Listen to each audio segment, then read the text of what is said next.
tu chan he gospel ministry na tolrel na kin avain hi na pathian bia kachim asi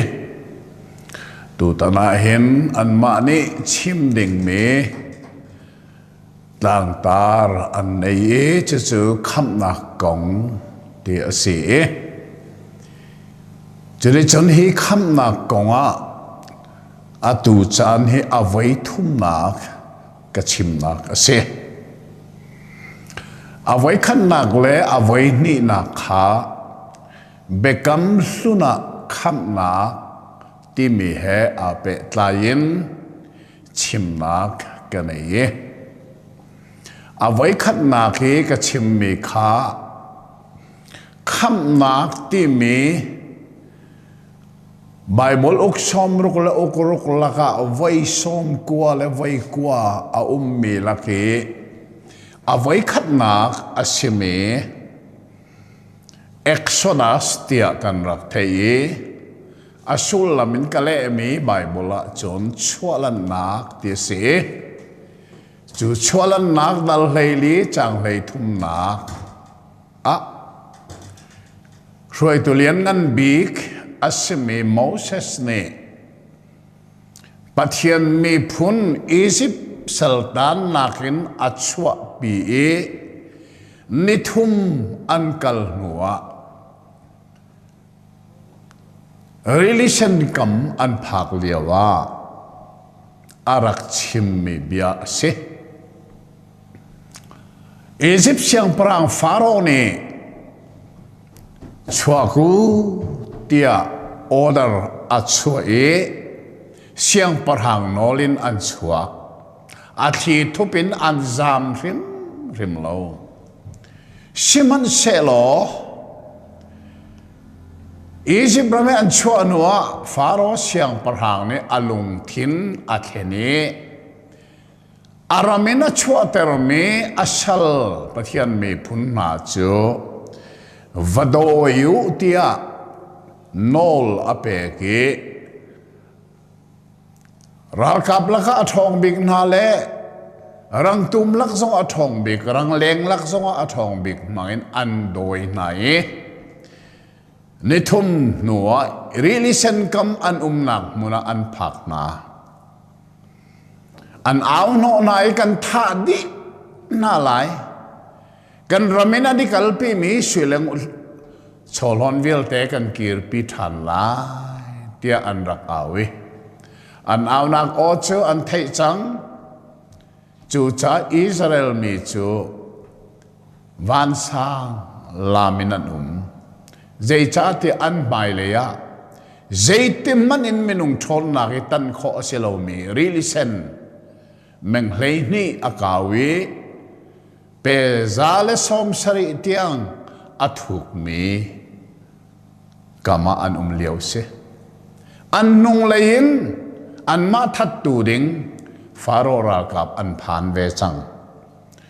an van asang e cholewa an throi tu Moses sina an chim mi cho Egypt rama than a lo ronga mo hi ka thesara me thi di dingin na kan throi tia an ti an van san nak mong su an throi tu pa sina an chim cho le wa Moses ne an sina rak chim mi cho ti hla ulo dai ten ko ne hena Jehovah pathian ni nan cha I atua lai mi KHAMHNAK khizo nan mai really sen zong zo lau nan nung lei nan ral kap zong zo lau nan zo ding mi se pakhat long ta nge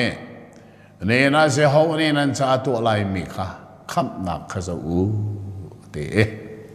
chode chum Jehovah ni KHAMHNAK cho tu piak na really sen chu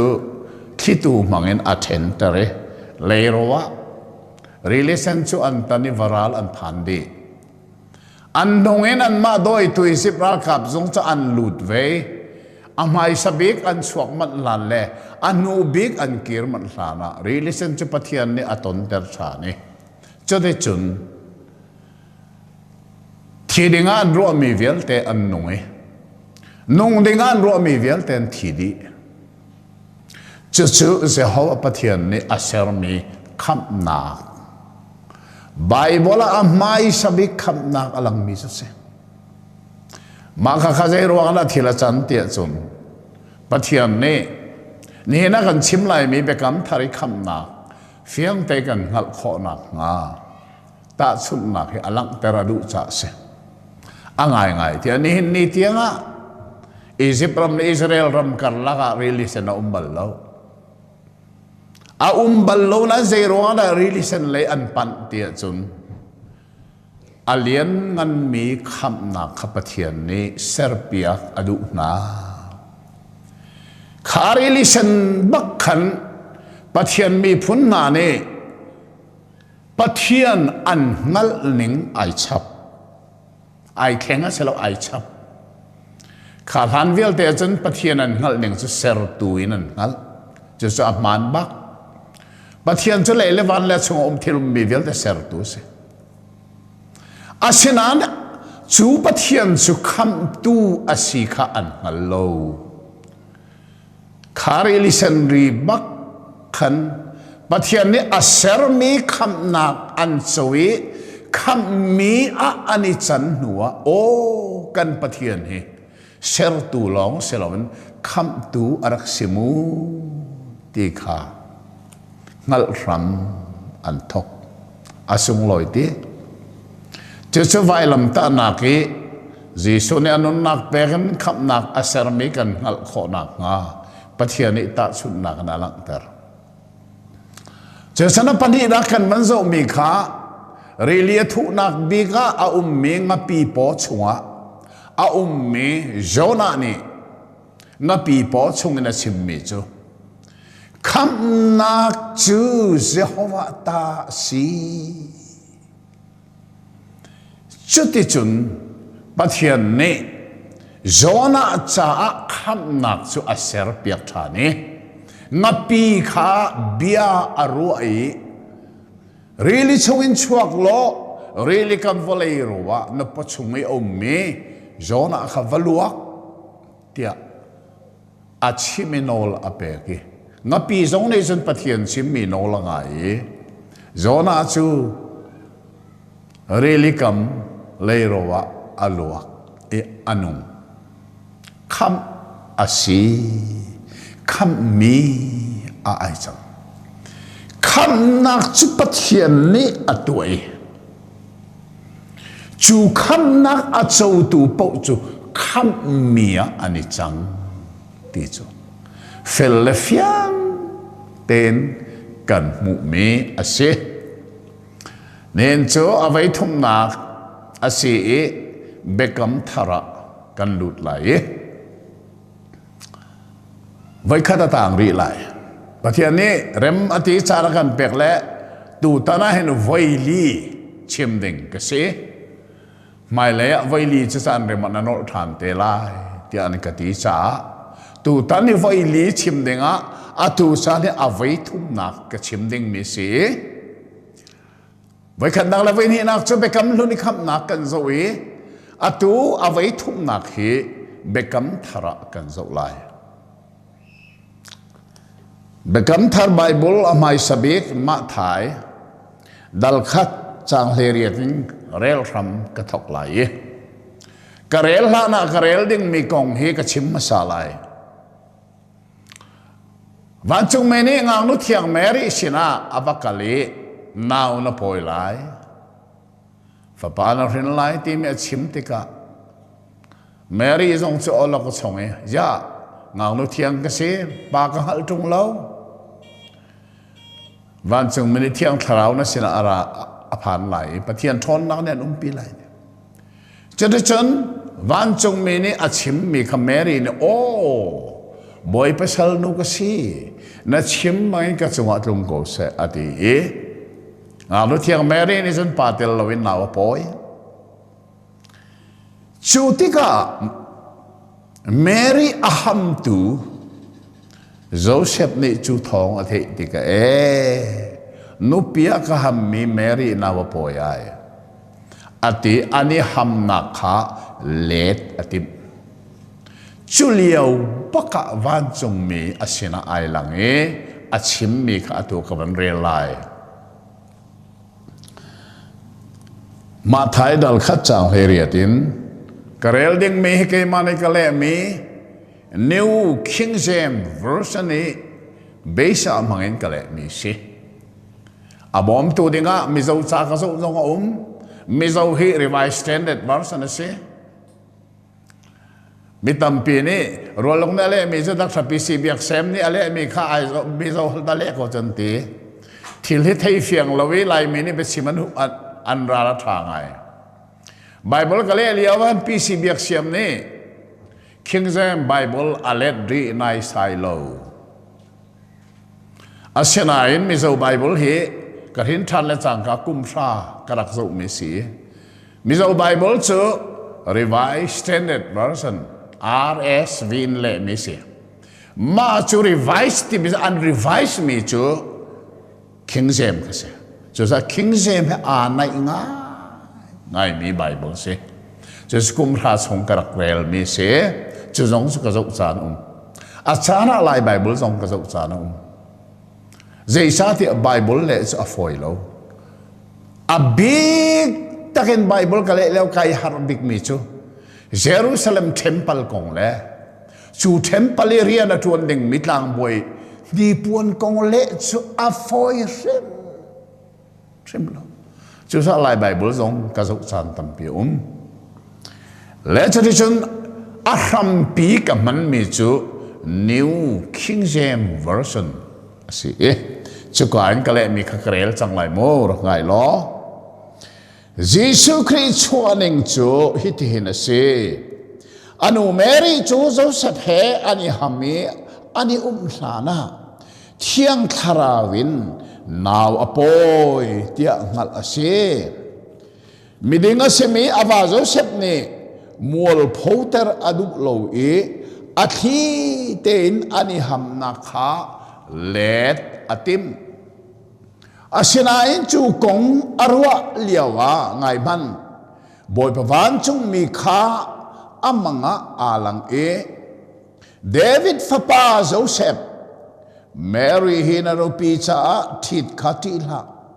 zaitin ti fa apoi mi he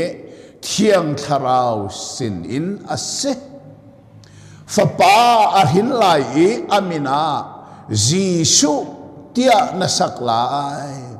zaitin tia ama ni ami lekha ansual nak chungin akhan nalai tia ati hikazo ne van chung me ni Joseph sina bia an sim liawa an man mi hol chu Hebrew hol se zai cha tia Joseph chu Hebrew tlang wal si Hebrew ti besen Israel ti nak mo van chung mi zong ne chon van chung hol amang lowe Hebrew hol in achone chuka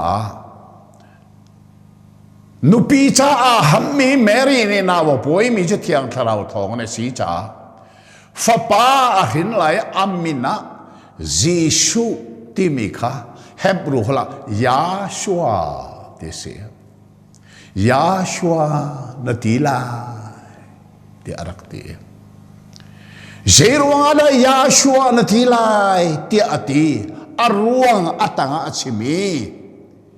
zaitin tia ama ni chun ami lekha ansual nak chungin akhan nalai cha si hi Bible mo akramar alu le to hi khen kho si van khen si lo hi tin ti kho si fapa ahin lai amani ami lekha ansual nak chungin akhan nalai cha a Joshua Jishu ti anarakti lai asulam chu zai Yashua asulam chu come to tinaksi chu cha Jisu ti mi hi wana su pisinani ani lakswale an pal tatak mi chu pathian min asi anti su te sorry tak se lam tlau bak se Jisu pathian min asilo zai cha pathian min so van chung mi ni jetin da chim lai Jisu ti mi chu pathian ni volei kham tu dinga atha mi afapa min asi pathian min asilo chu zong chu fel la fiang en thai her mo Bible hi pathian jang fa nakin kum som nga le kum nga kesu kalo ma a kanai Bible kong hi thai a her mi chu thiang tharau thongin ka thai lo mi tampi lai nain a her mi chu ka thai fiang ten thiang tharau thong na si ke ma phim nak khoro na Bible siang ni ka kai nak ruang na se lo a ram pi bik chu thiang tharau thong se dei cha thiang tharau kha vai chung ara lai te ji sun anun lewa voi thum arak chim chung lewa zera chim thiang tharau phak tika betak chunga an lupin halai betak an hal tam halai thiang tharau hi pathian betak kan dal khonak ding sa ara mi se chu thiang tharau chu ke song pathian jang fa na kanun na ka arak phan ve ka tharau he ai tong chu thiang tharau ni chuna ka chon pia ke Bible betak chu akang halter chu cha chun hi ka i kan chon min hai tha den so Jisu ti mi pathian min se lo pathian min chu Jehovah ase amma pathian bak ni mu Moses sina chim mi chu Abraham sin le Isaac sin le Jacob sina zai zong tua khou pathian ka sina kalang teri kamin Jehovah ti mi sin kalang teri lo nang ma sin lo kamin ka chim kamin chu Jehovah si mahi zung sal chai kamin si ti chu Jehovah ni chun pathian ni chun volei mi kham tu fa pa atha chu atha mi amin chu Jisu ti si pathian min asilo chu ni chun na tu i kan zo mi a hen abe pi tak mi chu bekam thara khanna ti mi chu mu kham tu ni anun na pe in aser mi ka khamnak si bekam lu ne kan zo mi pani ka philla really sena khamnak aser tu za hau Jehovah pathian kham tu ni khamnak really sena aser apani na kan zo mi kha Mediterranean really chunga a ummi nga pipo chungi a ummi zona cha auni na khamna ka ser Jehovah ni bekam thari khamnak te auni na ser lai kham tu ni chu cha chon van chong mi ni Joseph nu pi cha na ham mi Mary hi thi ko ti la naw poi mi chmo thiang tharau thong si fa pa arin lai amina kham tu na ti lai ti nak ro si chu Hebrew hol e Yashua chmo kham tu ti nak si zai tin dan se fiang ten kan thai mai bol kan zo lai mo Jisu gong tel tu minung pali la ka mu pathian athat nak bik chu zentel pa pathian ne arak kan pek ma thai zong su da mi marka zong su da mi zohan zong su da mi pakhat pa si mi chu luka hi zentel pa si ama hi Bible akong achim mi pakhat long kolos dal li chang helia polne kan dot mi siboi pa luka ni nan kulan tlai na te chuka chon luka chu siboi ase ti kha fiang ten Bible ni chem chu pin lei chamo ama kong tuan bia le achung le tuan bia pakhat ma Bible ni chem lo siboi ase ti chem mi so si lo he siboi chu lai mi la ka siboi tuan mi po chamo tang sha an on liawa atlom be ka kong thu pali a mu mi lo long siboi rian tuan ko mi so ni siboi ri chon kho se lo chathiam bak mi ni a chon tu cha chun jisu kong tel tu pali la ka siboi pa luka kan dak nei min hai mo zaitluk in da pathian hi athat chu siboi pa luka ne jisu kong arak tel na jisu achua zana van chung mi kha arai bia arak chim nak kha kan hu chu luka bal ni kan ban zo lai mo Bible hi tha ten zo atha ka chu Bible long ka chim lai mi phung chim chu atu liawa hen Facebook vole kan ume Facebook ka ngai to ni lai mi la ka evangelist kan ur nga ngai mi pi ni kan ur mi cheu khat na an be chim ngai to ni Bible silon besatla an chim mi tam ngai chun ni chuak chapo a chim mi zong an ka sia hi rem lo ngai ton pathian bia chim he za ko nan Peter chakwat dalli kot khana Peter dalli a chun zeda kan pu kha mi ni phung achima chun pathian bianin te in chim se lai mi pastor tampi chan thin than lo cha pulpit chong Bible an real mi Bible khan sim ti lo besatla ke chumi pani chitina ti chu sa chim ka du mi chu anti an du mi pan chim chang pathian bian chim ti lo chu ro salai lai mi he kan kal nak ram pau kan mol pau khri fa kan sina khi mo kan chung nun he ai khang bak lo ti cha fiang ko te lang a chim tu zong ai khang lo angai tu zong ai khang lo pathian betak ni kan nun ni a khang bak lo ve cha apoi big mi asi zong zal ka ti mi se chu cha chun pathian bia chim ning se ko pathian ni kha so pek me chu mo be chim thiam kha so pe lo a bia long so pe luka dal li ji so le wa thila chang me chim mi chu chang ria da ka ban de lai mo chu ram thiam ma tu khal kha an ume an tu kha khalin zana an ria pi chon ngai man boy pawan chung mi pakhat kha an maya adir zo to te ban chung mi bak jisu achwa liawa hin mo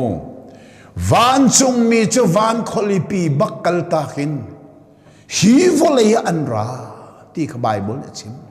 hi speaker se ama long se atang kan real ti ka jun mo kan mo mi chu chekhatia van mi sina van lei mi bu kha ani pu mi pathian kan thang that speaker ama long se lo van lei mi bu la anak rem chu sa jisu chua hin van chung mi anung khau bak lo mi zo pol la an ser mi mu asung loi tak angain van khua are zota tapin len thira Jisu chu lewi van chung mi na kha van khau lowin volei an rai volei mi kham to chong mi Jisu lom ding an ra Jisu chu lewi Jisu chu alom tu van chung mi sol na ka ngai lo mi van chung mi man ni Jisu chu an lom lewa tu lewa hin mu atu kar honga hin Christmas lai pau a hin Christmas lom mi a her lo ning cha a pos mi tampin chu sa ke chu ka sim ton van chung mi man ni an lom ya kan lom lai lo Christmas chu kan lom bak ding se kan lom ding belte je tin na kan lom ti mi ka pi Christmas lom lo ding ti mi kho chen ra mi chon piak nak bak se fel ten kan gal hau kan nung le Christmas la ya ka sim kha fa defending ministry peisa rak so manu ta ting ka chim chu cha van chung mi man an ra zeran chim ka van chung mi speaker ne tu khal na sina zera chim a chim mi kha karak ngai karak rel chang lai mo chune chun van mi ni an sina ti lau zaitin tia mi vial te cha lung lom nak thong tha kha karak pi mi vial te cha lung lom nak thong tha walai chung ai thong he mo mi vial te cha lom nak thong asibal lo mi cheu khat cha lom nak long si cheu khat cha chen cha nak na rak si chumo rod man tu leo kan ram lo then na ka hin khat le buan rak thi te ka ral rang te min kan mun nai an thi te ka kan ni le kan ni lo mi an thi zong ti an ti du lo Facebook ka minong pathum helan kal na an ti samo helan kal tar na nei ti ani lom to chulia wa khat le a thi mi chung khar je tong na an ngai chen nga ti ruan mano volei chung i thong kan ti mi chumo mi vial te cha lung lom nak thong volei chung a pakhan manum lo atui van chung me ne tu khal na sin a sim mi chu mi vial te cha a lung lom nak thong tha hai dok rat chu chu zai atanga ka van del sang lai mo tha de mangai pano ni hina David khwa nan cha kham tu kri boy pa chu achuak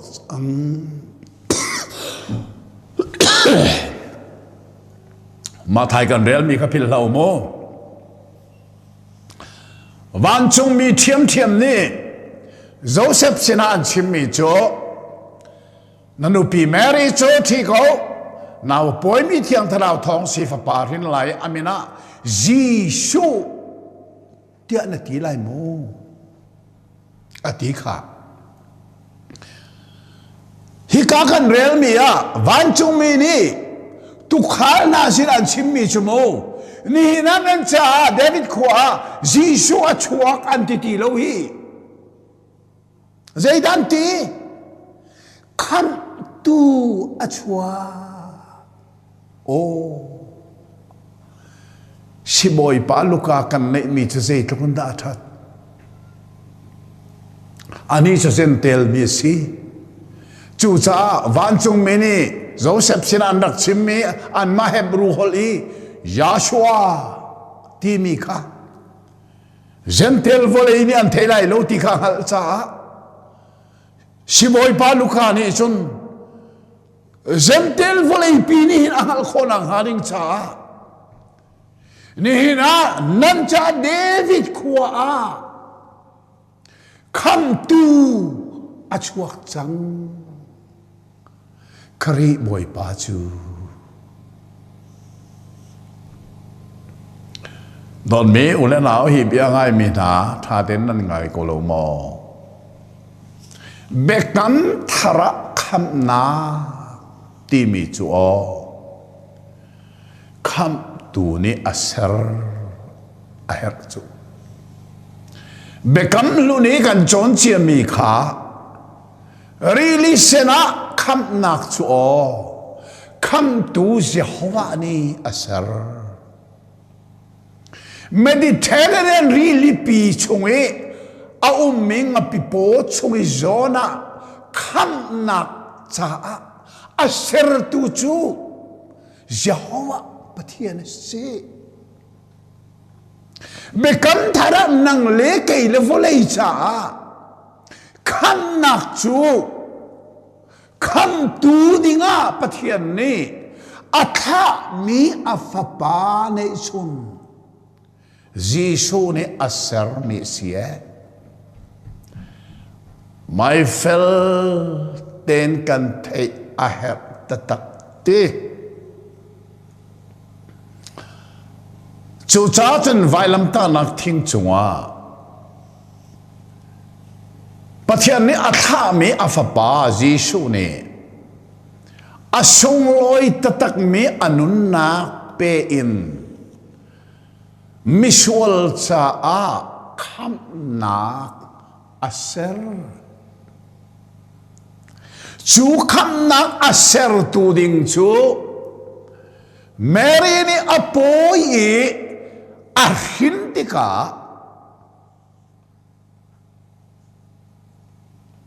Vang chung mi ni Hebrew tang val sina achim mi chu Nanupi Mary chu thi ko na poi mi je thiang tharau sina si pa ahin lai amina Jisu Yashua na ti lai ma chu chu asul lam kha gentel volei ni angal aher cha van chung mi te thiam ne tu khal na sina achim me gentel pa siboi pa lukani chun ne na devi khuanan cha kham tu achuak chang kre boy pa chu ti arakti dot meu le naw na bekam lo ne kham na kong kan chon mi kan thei bekam thari kham na kong kan chon mi zong hi fiang le fel ten kan thei chu a her ta dak te bekam thari kham nak chu vailam ta nak a kham tu Jisu ne anun nak di lak pe in a service chu cha chuna tu le wa hem faith defending ministry pay songa ka chim mi chu vailam chunga Jisu ne a chim mi bia pasari ti se tu jing he apathum nak le sorry apali nak le apanga nak ka chimi Facebook zonga ka tha faith defending ministry pay zonga ka tha chuka Jisu ne vailam chungi bia achim mi pasari laka Johan dal le kwa chang som thum naka fel te in kan mu mi chu zeida si tia chun kawan bel ta lai mo chune chen Jisu ne misor thor kha adin nuwa ailim chang tia ti than tlang holin ka tiel cha ailim chang tia ka tiel ha khola chun alim chang tia se Bible kale liawa hin than tlang peng mi don khwa ka si kha ka phil lowi chu cha chun atam deu chu ha khol ka man ko nain than tlang hol kha kale mi Bible a hin katen cha no abbe pi big mi pakhat chu Adam suali atluk nia Pathian ni van kholipi kaltak bakin antluk nak mun eden duma khan avakal no e Adam sina bia pathum ahal milaka apathum na pakhat nak so khojai dan pani nak so hauni dan sim apathum nak so ei luding katimi thei kha ne ei dara himo ha khol bakse than tang le mani dara kan mang ballo chura chun khaka zon te zonga khan than tang hol kamani ei luding katimi thei kha ne ei lamo tia kale kau tu zonga than tang hol kaman chan te adi lak chun silo than tang mi kasina khi kale mi bible alang ve song a her kati atui karel mi zonga khan mo vailam chunga ji shone bia pasari achim mi laka abepi bi pakata alim chang ha khol than tang hol ailim chang zaida alim mi se sei abepi ngai ti achung lei te kha van re lai mo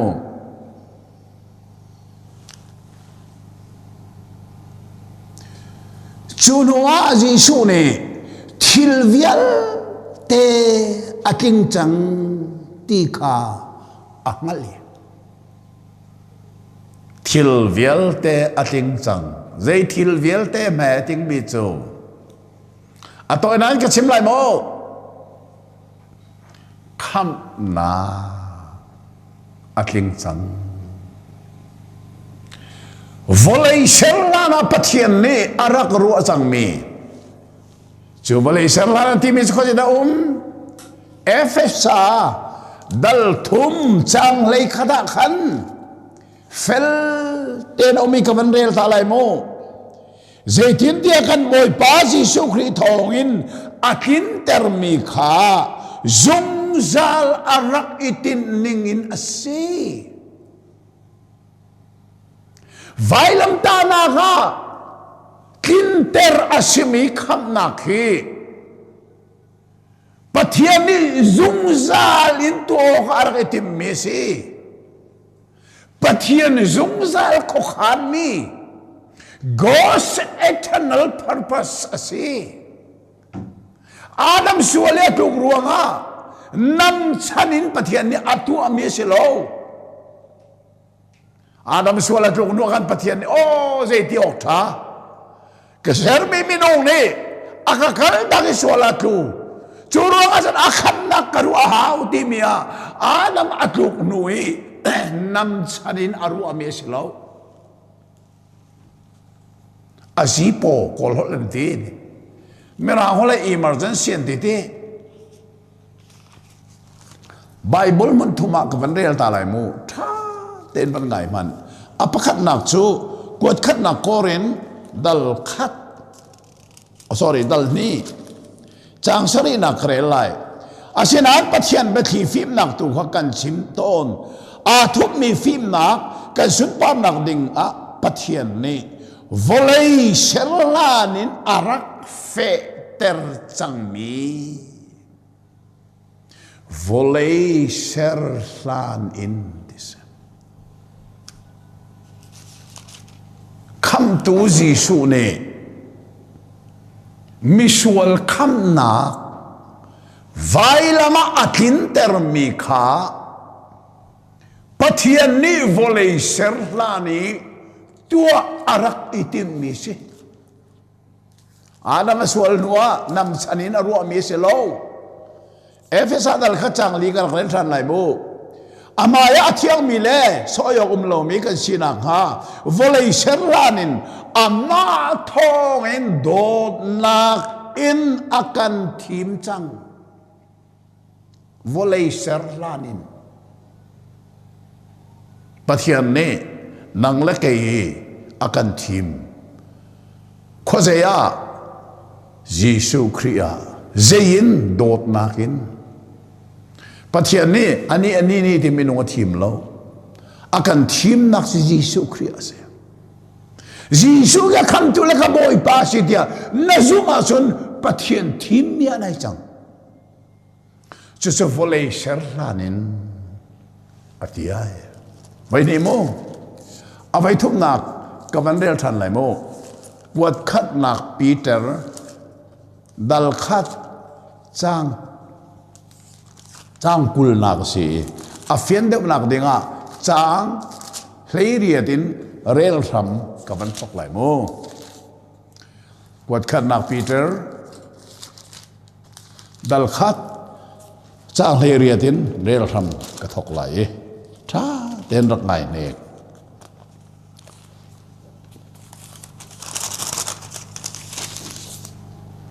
nan pumbana ni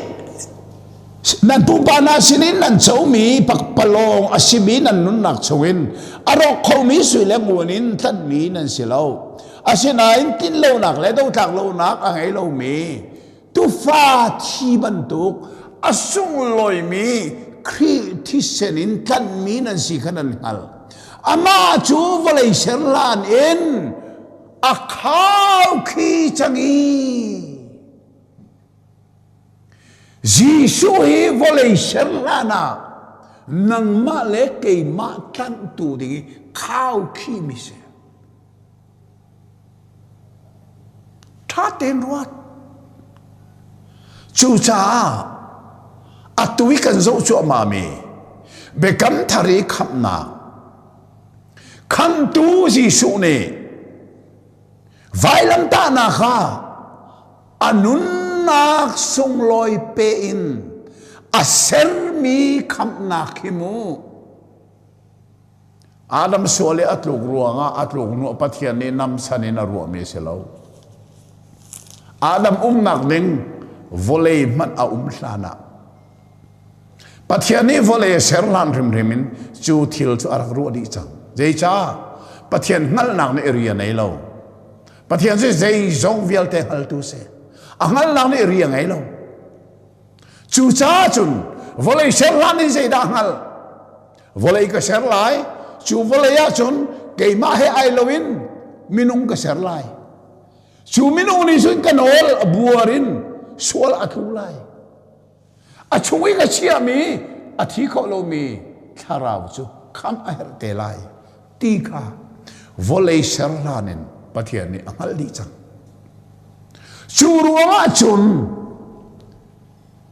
bekam thari KHAMHNAK asher tu kham tu Jesus hi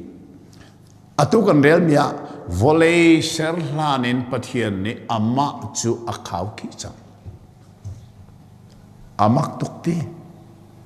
khoru har bak siti chu cha da ko Hebrew chakwat dal ni chang thuma zeida chim tia chun kavan rel lai mu a Bible hi tha te kan rel hi a tha ko ti man ngai man hitluk in angan mi KHAMHNAK hi zerel lawin kan uma chun dây tín đã căn luật khó lại hít lúc in angan mi KHAMHNAK cái dây lúc đã angan là thấy mò angan ning asum ta nak chúa volei ser lan manin pathian ni atim lam mi se ta den ruat alien ngan ning chumu volei serlan mana pathian ne tua adinga arak itim lam chang mi ma chu atim lam ning te in Adam solet luk ne pathian ni biana phuan athamin alang ter chu nuwa chun ri sena khan ta sun na khin alang ter prophet na mangin aphuan chu mai chu tika achana kin tika pathian ni afa pa ngai chun chu ngak nu thiang Mary poi nak le hrin nak an chua teri chua hrin lai baka van chung me ni Joseph sina nanupi Mary chu thi ko fapa hrin lai mo Amina Yashua Isu kham tu na ti lai chu kham tu asimi Jisu ni chun misual nang ma le ke ma kham nak chu anun nak sung loi pe in vailama arak ser cha a vailam chunga Jisu na chimmi bia pasari laka ai tel mi chu alim chang ai lim chang mirang hol na rel thiama chun barel it is finished finished mi chun hal ko lo mo lai mi laka a fiang big me chu lo thau mi kan si lo to in lo kan thau le ma lo lua chuak lak kan tho chun mo finished lo thau ko lim chang tho de ngom ti lo tang ti lo ti nak se cha chong mi ni cha cho ne tang ra on za lim it is finished ai li mai a pe ti lo zong a tang ra on a chong chong sa ri na tuan ko chang chong ding vial ta lim finished vailam ta nak thing chunga kham tu Jisu ne nang ma le ke ma misual cha kham nak rian chu anun nak pe in alim it is finished fiang ten nang halmo not me una mai lai mi ni ang hallo sa da ko lai mi ni chun finish alim chang ti mi hi atang mi umrua alim ri ro lo kan ti kham nak mu ding kan i zuam chia ma mi sual nak vil te hiel kan i zuami that nak vil te tua kan i zuami chu chu sei tu na ka tua kho te se la kham ka si te lai ka to kho lo la kham lo ka si te la hel kal te lai chu sul lam chu sei kham nak kha an tuai an ma kha kham tu ani changi kham nak tu ani zuam mi kham nak mu ding in ani zuam chu te chu chu la ve lai ra ma kum som ngal kum ngak chim chu nang ma nai zuam na kha na kham nak cha bom tu silau don tu si an khoro arto Jisu ne vai la malim minung ni kham nak sa tua ding ngai lo izuam ding ngai lo kan ma kan izuam la na Jisu ni anun nak pin ai rak zuam chu sa vai la ma alim chang ai lim chang volei karat no chan mi pa pathian ni akatha chan misual cha kham nak chu kalim pathian ni ami phun Israel mi na cha vailam ta na kha kham nak release na kham nak chu alim Israel mi ni pakhat man tu alo release na chen nak dinga an kut dong par mat chol lo zai cha kham tu se hawani atua I alim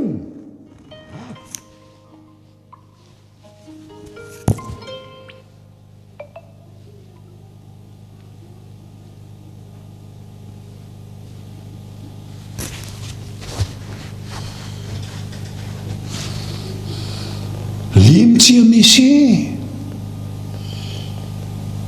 really siya na patyan ni aser mi kham na kha azat chewaz aser lo alim di chu sa mo se ne je ti nan ni chu sei man nan tua her lai lo jawa ne tua di lai kham na so Mediterranean li chunga ngapi po chuo mi zo la kha ti le ro chuo nak dinga amani pakhat man atu alo pathian ne ngapi kha bi ro e afiani pathian ne tua chorang so la ni je ti khamnak chu Jehovah ta si bekam thari khamnak zong hi